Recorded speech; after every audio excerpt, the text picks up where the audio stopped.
Hello students, आज हम पढ़ रहे हैं क्लास 8 हनी ड्यू बुक से पोएम ज्योग्राफी लेसन।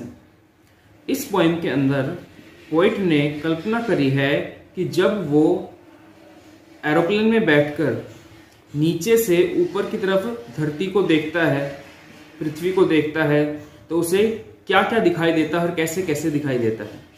तो आइए अब हम पोएम शुरू करते हैं। When the jet sprang into the sky, it was clear why the city had developed the way it had. Seeing it scaled 6 inches to the mile, there seemed an inevitability about on the ground had looked haphazard, unplanned and without style, when the jet sprang into the sky.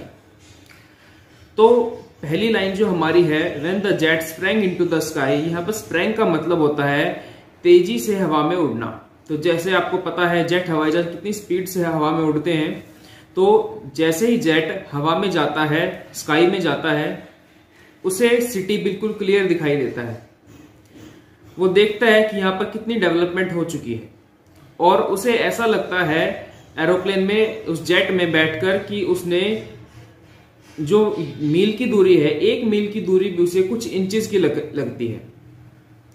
तो इस तरह वो jet से उड़ना शुरू करता है। अब ऊपर से उसे दिखाई देता है कुछ ऐसा जिसे वो अवॉइड नहीं कर सकता।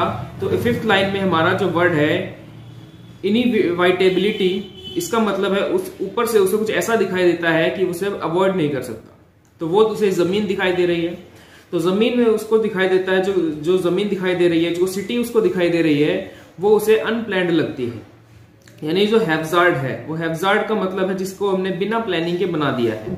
कहीं पर घर है, कहीं पर सड़क है, कहीं पर कोई और बिल्डिंग है, तो ये सब चीजें उसको दिखाई देती हैं जो कि अनप्लैन्ड है, जिसका कोई अपना स्टाइल नहीं है। और ये सब उसे कब दिखाई देता है? जब पोएट जेट में बैठकर हवा में तेजी से ऊपर जाता है। आगे चलते हैं हम। When the jet reached 10,000 feet, it was clear why the country had cities where the rivers ran, and why the valleys were populated. The logic of geography, that land and water attracted man, was clearly delineated when the jet reached 10,000 feet. अब जो poet का jet है 10,000 feet की ऊंचाई पर पहुंच गया है, वहां से उसे पूरा देश साफ साफ दिखाई दे रहा है। उसे समझ में आ रहा है कि क्यों सिटीज के अंदर से रिवर्स बहती हैं, क्यों वैलीज में ज्यादा लोग रहते हैं, ज्यादा पॉपुलेटेड है। उसको ज्योग्राफी का वो लॉजिक समझ में आ रहा है कि क्यों लैंड और वाटर जहां पर दोनों मिलते हो, वहां पर मैन अट्रैक्ट होता है। और ये उसको क्लियरली डिलाइनेटेड मतलब दिखाई दे रहा है। डिलाइनेटेड का मतलब है दिखाई देना। तो ये उसको क्लियरली दिखाई देता है कब? जब उसका जेट 10,000 फीट पर पहुंच गया है। लास्ट पैराग्राफ में दिया है हमें, when the jet rose 6 miles high, it was clear the earth was round and that it had more sea than land. But it was difficult to understand that the men on the earth found cause to hate each other, to build walls across the cities and to kill from that height. It was not clear why.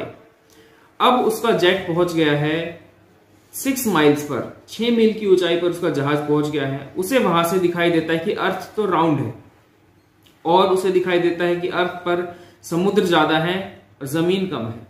लेकिन इतनी ऊंचाई पर पहुंचकर जहां उसे सारी बातों का पता चल गया, अर्थ की पूरी ज्योग्राफी उसे समझ आ गई, इसलिए पोएम का नाम ज्योग्राफी लेसन रखा गया। लेकिन उसको एक बात अभी भी समझ में नहीं आ रही है, वो ये है कि जो आदमी अर्थ के ऊपर रहते हैं वो कैसे कारण ढूंढ लेते हैं एक दूसरे से नफरत करने का। क्यों वो शहर के चारों तरफ वॉल्स बनाते हैं? वॉल्स का मतलब यहाँ पर बाउंड्रीज से है। क्यों यानी बाउंड्रीज बनाई जाती हैं, और क्यों एक दूसरे को मारते रहते हैं? इतनी ऊंचाई पर पहुंचकर भी उसे ये बातें समझ में नहीं आ रही हैं।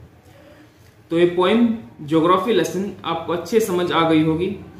अपनी बुक से आप इसको पढ़िए, इसके मीनिंग फाइंड आउट कीजिए। बहुत ही आसान और इंटरेस्टिंग ये पोएम है।